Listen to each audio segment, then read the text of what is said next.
Rokeya Sakhawat Hossain British ভারতবর্ষে মুসলিম ধর্মান্ধ ও কুসংস্কারাচ্ছন্ন পরিবেশে বেড়ে ওঠার পরও নারী শিক্ষার অগ্রগতির কাণ্ডারি তিনি।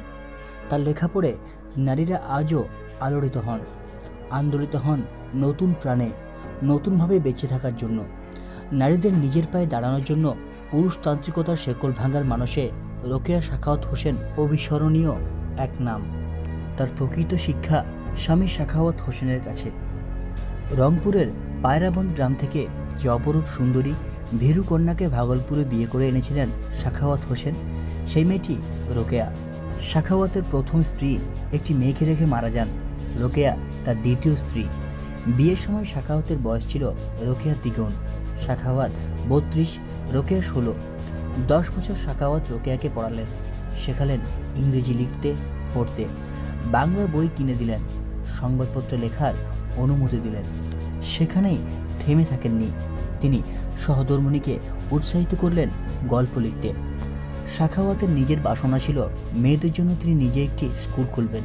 স্বামী সেই স্বপ্নকে বাস্তবে রূপ দিয়েছিলেন সহধর্মিণী। ভাগলপুরে খুলেছিলেন স্কুল। ছাত্রী সংখ্যা 5। সতীন কন্যা ও তার স্বামীর প্রবল বিরোধিতায় ভাগলপুরে রোকেয়া সাখাওয়াত হোসেন বেশি দিন থাকতে পারেননি।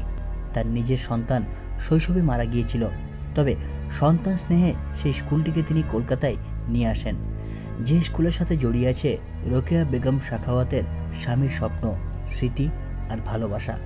কলকাতার বিখ্যাত সাখাওয়াত গার্লস মেমোরিয়াল হাই স্কুলের কথা নতুন করে কিছু বলার নেই। বেগম রোকেয়া শুধুমাত্র কথা বলে অথবা চিন্তা চেতনার কথা ছাড়িয়ে দিয়েই থেমে থাকেননি। তার যে কাজটা সবার থেকে আলাদা হয়ে উঠেছিল তা হলো নারী শিক্ষার প্রচার ও প্রসার। মেয়েদের শিক্ষার জন্য ঐতিহ্যময় সাখাওয়াত মেমোরিয়াল গার্লস স্কুল প্রতিষ্ঠা, যেটা ছিল নারী শিক্ষার পথে তার একটা মস্ত বড় অবদান। বর্তমান বাংলাদেশের রংপুর জেলার পায়রাবন্দ গ্রামে 1880 সালের 9 ডিসেম্বর রোকেয়া সাখাওয়াত হোসেনের জন্ম। পৈতৃক নাম রোকেয়া খাতুন। রোকেয়ার জীবনে তার স্বামীর প্রভাব অসামান্য। বলা যায় ভাগলপুরের সৈয়দ সাখাওয়াত হোসেন নামের সদাশয় মানুষটির ভালোবাসা, প্রেরণায় রোকেয়া নিজেকে গড়ে নিতে পেরেছিলেন। সে কথার উল্লেখ আছে তার নিজের কলমে। সে বহুদিনের কথা, তখন আমরা ভাগলপুরে বাঁকা নামক সাব ডিভিশনে ছিলাম। মরহুম ডেপুটি সাহেব ট্যুরে গিয়েছিলেন। আমি বাসায় সম্পূর্ণ একাকী ছিলাম।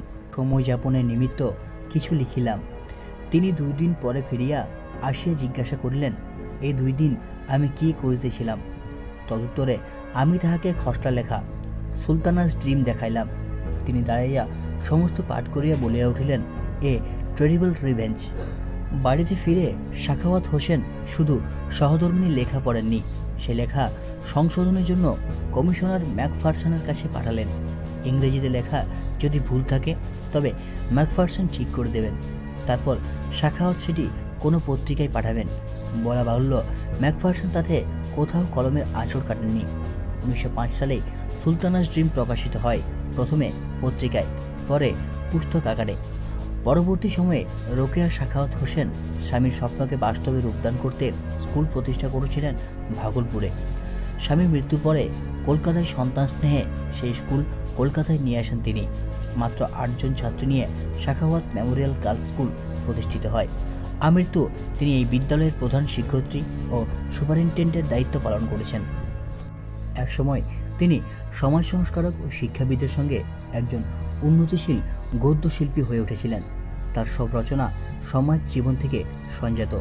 বেগম রোকেয়া বিশ্বাস করতেন নারীকে শিক্ষিত হতে হবে, তবে নারী তার অধিকার সাব্যস্ত করতে পারবে। মহিয়াসী নারী সাখাওয়াত হোসেন বেঁচেছিলেন মাত্র 52 বছর। নারী শিক্ষার ব্রত নিয়ে 1932 সালের 9 ডিসেম্বর, মতান্তরে 8 ডিসেম্বর প্রয়াত হন নারী শিক্ষার ইতিহাসে অগ্রবর্তী ও পথিকৃত এই কাণ্ডারি।